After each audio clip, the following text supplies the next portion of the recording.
Welcome to Bud Buddies!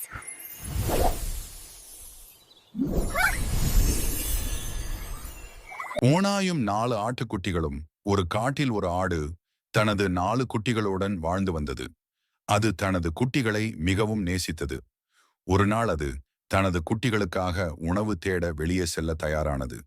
பசங்களா, நான் சாப்பாடு தேடுறதுக்காக காட்டுக்குள்ள போறேன். நீங்க யாரும் சண்டை போட்டு கூடாது. அப்புறம் முக்கியமான விஷயம், ஒரு ஓநாய் உங்களையே வச்ச கண்ணு வாங்காம பார்த்துக்கிட்டே இருக்கு. அதனாலதான் சொல்றேன், என்ன தவிர வேற யாரு வந்தாலும் கதவை திறக்கவே கூடாது. ஆடு தனது குழந்தைகளுக்கு முத்தமிட்டு உணவு தர வெளியே சென்றது. அதை எதிர்பார்த்து ஆடு செல்வதற்காகவே ஒரு ஓநாய் வெளியில் காத்திருந்தது. அது இளம் குட்டி ஆட்டின் இறைச்சிக்காக ஏங்கிக் கொண்டிருந்தது. உடனே அது ஆட்டின் வீட்டிற்கு சென்று கதவை தட்டி, குழந்தைகளே, கதவை திறங்கள். நான் உங்கள் அம்மா வந்திருக்கிறேன். நீங்கள் எல்லாம் சாப்பிடுவதற்கு உணவு கொண்டு வந்திருக்கிறேன். கதவை திறங்க. ஓநாயின் குரல் தனது தாயின் குரலைப் போலில்லை என்பதை புத்திசாலி ஆட்டுக்குட்டிகள் அறிந்து, ஏ பொல்லாத ஓநாயே, எங்களை முட்டாளாக்க பார்க்கிறாயா? இது எங்களுடைய அம்மாவின் குரல் அல்ல என்றது. ஏ பொல்லாத ஓநாயே, எங்களை முட்டாளாக்க பார்க்கிறாயா? மரியாதையாக இங்கே இருந்து போய்விடு என்றது. ஓநாய் ஆடு போல பேசும் பயிற்சியை மேற்கொண்டது. பின் மீண்டும் திரும்பி வந்தது. இப்போது அது உரத்த குரலில், பசங்களா, கதவு திறங்க. நான் தான் அம்மா வந்திருக்கிறேன். சீக்கிரமா கதவை திறங்க என்றது. ஆனால் அந்த ஆட்டுக்குட்டிகள் எச்சரிக்கையாக, புத்திசாலித்தனமாக கதவின் கீழ் இருந்த வாயில் கண்ணாடி வழியாக ஓநாயின் கால்களை பார்த்தது.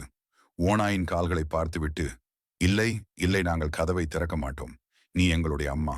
இல்லை, உன்னை நாங்கள் அடையாளம் கண்டுவிட்டோம். எங்களுடைய அம்மாவுடைய கால் வெள்ளை வெள்ளேன் என்றிருக்கும். ஆனால் உன்னுடைய கால் அப்படி இல்லை.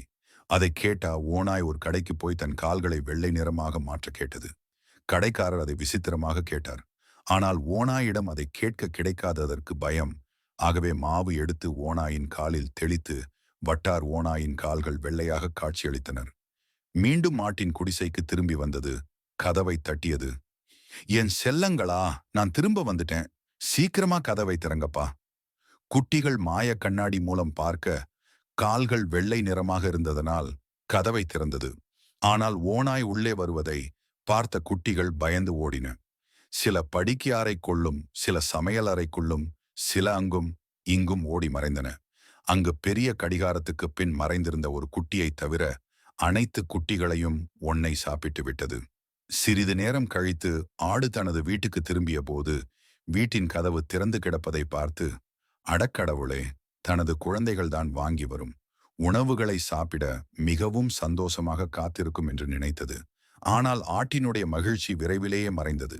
வீடு முழுக்க தேடியும் அதன் குழந்தைகளை ஒன்று கூட காணவில்லை. ஆடு மனம் நொந்து போய் அழுதது. ஐயோ செல்லங்களா, நீங்கள் எல்லாம் எங்கே போனீர்கள்? உங்களுக்கு என்னதான் ஆயிற்று? கதவை திறக்க வேண்டாம் என்று அத்தனை முறை சொல்லியும் எதற்காக கதவை திறந்தீர்கள்? நீங்கெல்லாம் எங்கே போனீர்கள்? கடைசியில் அந்த ஓநாய் உங்களை எல்லாம் சாப்பிட்டு விட்டதா? உங்களையெல்லாம் நான் இழந்துட்டேனே. அப்பொழுது கடிகாரத்தின் பின் இருந்த குட்டி தாயிடம் பேசியது. அம்மா அம்மா, என்னை கொஞ்சம் வெளியே எடுத்து விடுங்கள். அம்மா, நான் உயிருடன் தான் இருக்கிறேன். அம்மா ஆடு உடனே பாய்ந்து போய் அந்த குட்டியை முத்தமிட்டது. குட்டி நடந்த முழு சம்பவத்தையும் விளக்கியது. அப்போது வெளியே இருந்து குரட்டை சட்டம் வருவதை கவனித்த அந்த ஆடு, அந்த ஓநாய் இன்னும் இங்கே தான் இருக்கிறது என்று நினைக்கிறேன். நீ சீக்கிரமாக போய் அந்த கத்திரிக்கோலை கொண்டு வா. அந்த ஆட்டுக்குட்டி உடனே போய் கத்திரிக்கோலை கொண்டு வந்தது.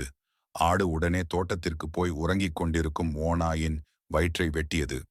அதன் பிறகு ஓநாயின் வயிற்றில் உள்ள அத்தனை தனது குட்டிகளையும் வெளியே எடுத்தது. குட்டிகள் உயிரோடு இருப்பதைக் கண்டு மகிழ்ந்தது. பின்னர் ஓநாயின் வயிற்றுக்குள் பாறைகளை வைத்து தைத்தது. சிறிது நேரம் கழித்து எழுந்த நரி தண்ணீர் தாகத்துடன் கிணற்று அழகே சென்றது. வயிற்றில் கல் இருந்த காரணத்தினால் நிலை தடுமாறி கிணற்றிற்குள் விழுந்தது. ஓநாய் இதை பார்த்து கொண்டிருந்த தாயோ ஆடும் குட்டிகளும் மகிழ்ந்து விளையாடியது.